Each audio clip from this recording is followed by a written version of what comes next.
sejak wafatnya, atau kalau bahasa orang Kristen wafatnya Isa al-Masih. Tapi kalau dalam bahasa orang Islam yaitu sejak diangkatnya Isa al-Masih oleh Allah Subhanahu wa ta'ala.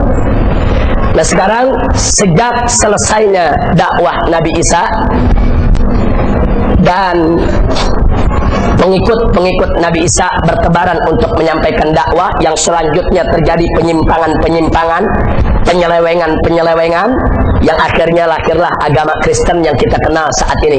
Tapi yang jelas Nabi Isa bukan Kristen, saudara. Semua nabi dari Adam sampai Nabi Muhammad adalah Islam. Jadi Nabi Ibrahim bukan Yahudi, bukan Nasrani. Al-Quran yang menyatakan. Nah, jadi sekali lagi semua nabi Islam. Jadi jangan sampai bilang oh Nabi Isa Kristen tuh, oh Nabi Musa Yahudi tuh. Tidak. Nabi Musa Muslim, Nabi Isa Muslim. Ini akidah kita sebagai umat Islam. Nah, setelah terjadinya penyimpangan-penyimpangan ajaran Nabi Isa, kemudian lahirlah yaitu agama Kristen yang kita kenal. Saat itu agama Kristen masih menyatu, saudara, dan mereka masih merupakan ajaran moral yang tidak menyentuh urusan negara. Nah, tapi masuk di abad keempat Masehi, abad keempat Miladia, tahun 400-an, itu gereja mulai ikut campur urusan negara. Mereka mulai merintis, tapi belum punya negara. Mereka baru melakukan gerakan politik untuk mempengaruhi kebijakan-kebijakan yang lahir di berbagai negara. Nah, kemudian setelah itu baru masuk abad pertengahan, sekitar abad 10 Masehi, itu gereja berhasil menjadi negara, saudara. Sekali lagi, gereja berubah menjadi negara. Pengertian gereja menjadi negara artinya paus, atau dulu disebut baba. Baba yang memimpin sebagai pimpinan tertinggi daripada gereja itu berhak untuk membuat undang-undang, untuk mengambil pajak, untuk membuat penjara, untuk menentukan kurikulum pendidikan, dan seterusnya dan seterusnya. Bahkan mereka punya pasukan dan tentara. Artinya kekuasaan gereja berubah menjadi kekuasaan negara. Fungsi gereja berubah menjadi fungsi negara. Ini terjadi di abad-abad pertengahan, yaitu dari abad 10 Miladiah dan seterusnya. Nah, kemudian yang menarik ingin saya sampaikan di sini, sepanjang kekuasaan gereja terjadi banyak penyimpangan perilaku para pimpinan gereja. Dan yang paling mencolok adalah bagaimana gereja menangkap, menyiksa, bahkan membunuh ribuan ilmuwan hanya gara-gara para ilmuwan membuat satu teori penemuan ilmiah yang dianggap bertentangan dengan kebijakan gereja. Mereka disiksa, mereka ditangkap, dipenjara, bahkan dibunuh, saudara. Nanti kita akan lihat siapa saja ilmuwan yang pernah disiksa oleh gereja, saudara.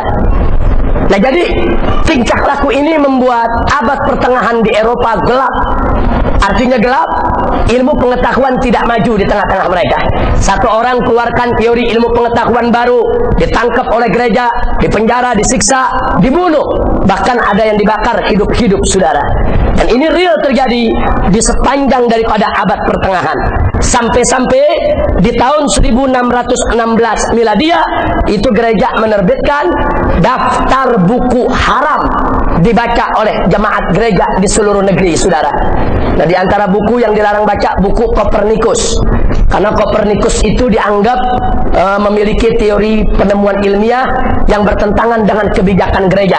Cuman Kopernikus nggak sempat ditangkap, beliau sudah wafat lebih dulu, tapi akhirnya bukunya dilaknat dan masuk di dalam daftar buku hitam yang dikeluarkan oleh gereja pada tahun 1616 Miladiah. Jadi Anda bisa lihat bagaimana mereka begitu menguasai sampai ilmuwan nggak boleh seenaknya mengeluarkan teori apapun kecuali dengan izin gereja. Termasuk kalau kita lihat pada tahun 1437 itu Oxford University didirikan.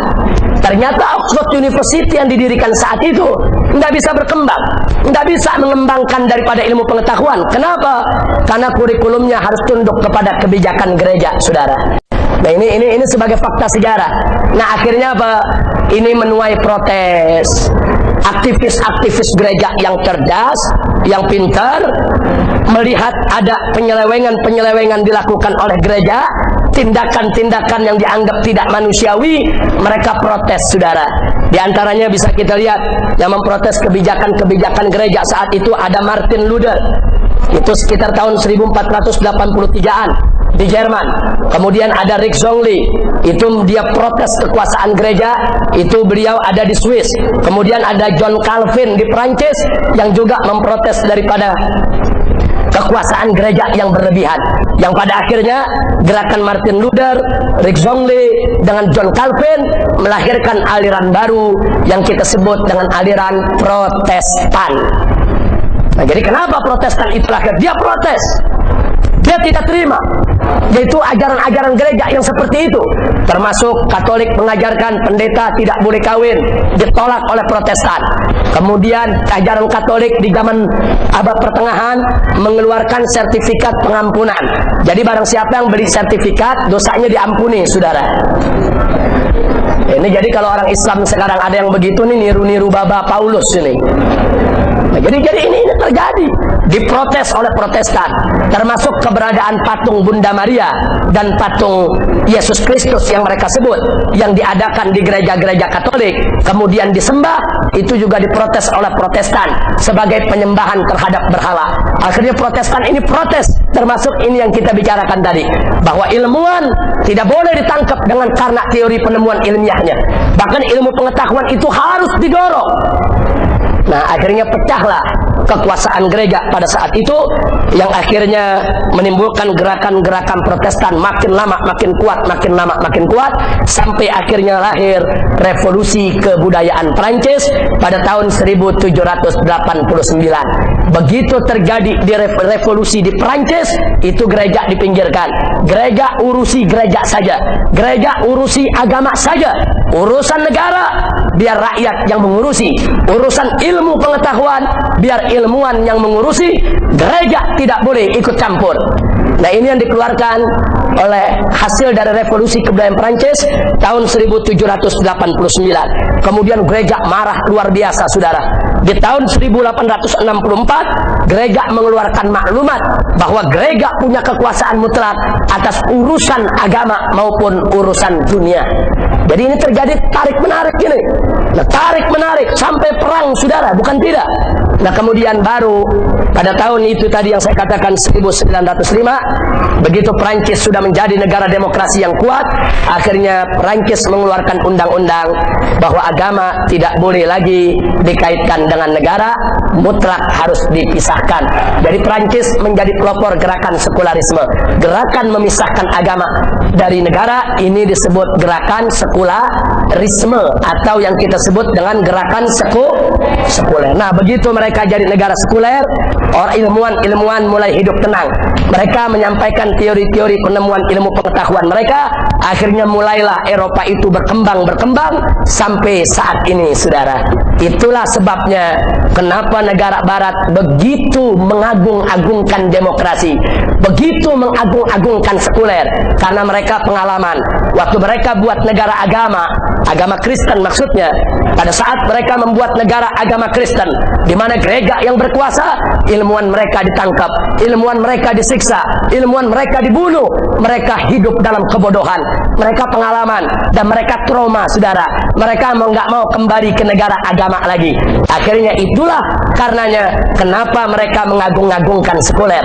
Bagi mereka, jangan sekuler, kami bisa bebas, kami bisa cerdas, kami bisa pintar, kami bisa maju, kami bisa menemukan berbagai macam ilmu pengetahuan. Maka itu saya katakan di sini, wajar kalau orang Barat cinta kepada demokrasi ketimbang negara agama yang berdasarkan Kristen. Kira-kira kalau kita lihat sejarahnya begitu, wajar tidak? Wajar. Nah makanya yuk saya sampaikan sebagai catatan, Kopernikus itu dilaknat oleh gereja karena teori perputaran bumi pada porosnya. Karena Kopernikus mengatakan bahwa bumi ini berputar pada porosnya, maka Kopernikus di sini dilaknat oleh gereja. Belum sempat ditangkap, beliau sudah wafat. Itu tahun 1483 sampai 1534. Kemudian yang kedua Galileo. Galileo tahun 1615 itu ditangkap oleh gereja, diadili dan disiksa sampai dengan siksaan yang amat pedih, keras, sampai akhirnya Galileo menarik segala teorinya, saudara. Jadi Galileo diminta taubat, batalkan dia punya teori. Nah, teori diantara yang dikeluarkan oleh Galileo adalah tentang teori bumi mengelilingi matahari, saudara. Jadi Galileo mencoba untuk mengembangkan daripada teori Kopernikus. Kalau Kopernikus tadi mengatakan bahwa bumi itu berputar pada porosnya, sedangkan Galileo itu lebih jauh lagi mengatakan bumi sekaligus juga mengelilingi matahari. Nah, kemudian Galileo juga mengatakan bahwa di angkasa sana, di galaksi sana, itu ada banyak planet-planet di luar yang disebutkan dalam Bible, di luar yang disebutkan Perjanjian Lama dan Perjanjian Baru. Nah, ini yang membuat Galileo ditangkap, disiksa. Akhirnya Galileo yaitu menarik semua pendapatnya dengan depan Bapa Paulus saat itu yang memimpin gereja, dibatalkan semua teorinya karena tidak sanggup untuk menanggung siksaan, saudara. Nah, jadi biar kita tahu itu. Kemudian Newton ini juga disiksa oleh gereja karena teori gravitasinya. Jadi karena teori gravitasinya, Newton ini disiksa, dipenjara tahunan oleh gereja karena dipaksa untuk mencabut dia punya daripada teorinya. Kemudian ada lagi Buffon yang membuat teori penciptaan bumi. Nah, ternyata Buffon ini juga disiksa oleh gereja dengan sedemikian parahnya. Dan ada satu kejadian yang membuat bulu. Pantes saja negara-negara barat nggak mau negara agama, trauma, takut nanti kalau gereja ikut campur ilmu pengetahuan semua diharamkan lagi. Nah, akhirnya mereka lebih suka memilih sekuler dan mereka pilih sistem demokrasi dalam bermasyarakat dan bernegara. Kira-kira sejarah Islam sama nggak dengan sejarah Kristen seperti tadi? Beda. Nggak ada itu seperti tadi. Oh, masjid berkuasa, ada imamnya satu yang menentukan semua urusan pengetahuan. Oh, Ibnu Sina diseret, digantung. Oh, Ibnu Rus ditangkap, dibunuh. Nggak ada. Bahkan Sultan Salahuddin Al-Ayyubi waktu menjadi raja, saudara, itu begitu ditemukan ilmu kedokteran makin maju, itu beliau punya istana Nasiriyah itu dirubah jadi rumah sakit, saudara. Sultan begitu lihat ada rakyatnya menemukan pengembangan ilmu kedokteran semakin luas, istananya dirubah, jadikan sebagai tempat pusat penelitian, jadikan sebagai rumah sakit untuk rakyat. Masya Allah, ini Islam yang ada. Jadi pemimpin dalam Islam justru mendukung ilmu pengetahuan. Makanya jangan kaget kalau kita lihat di kalangan Islam, yaitu ilmu kimia umpamanya, itu ditemukan oleh Jabir Ibnu Hayyan sekitar tahun 200 Hijriah, saudara. Coba kita lihat, Jabir Ibnu Hayyan itu peletak ilmu kimia. Kemudian masih ada lagi ilmu falak, itu yang diletakkan oleh Al-Battani, yaitu yang hidup di tahun 317 Hijriah. Kemudian masih ada lagi ilmu kedokteran, yang populer bapak ilmu kedokteran adalah Ibnu Sina. Tapi kemudian ada lahir lagi dari kedokteran, ada seorang muslim yang membuka yaitu ilmu bedah. Jadi yang pertama kali menemukan bedah manusia itu adalah Az-Zahrawi pada tahun 427 Hijriah. Kemudian masih ada Khwarizmi yang menemukan ilmu aljabar, ilmu matematika. Dan umat Islam nggak pernah dilarang, ilmu nggak pernah dibantai, ilmuwan nggak pernah dibunuh oleh kekuatan sistem Islam. Bahkan mereka didukung, disupport, didanai, diberi kesempatan. Karena itu tidak ada alasan bagi kita untuk menukar sistem Islam dengan sistem demokrasi, saudara.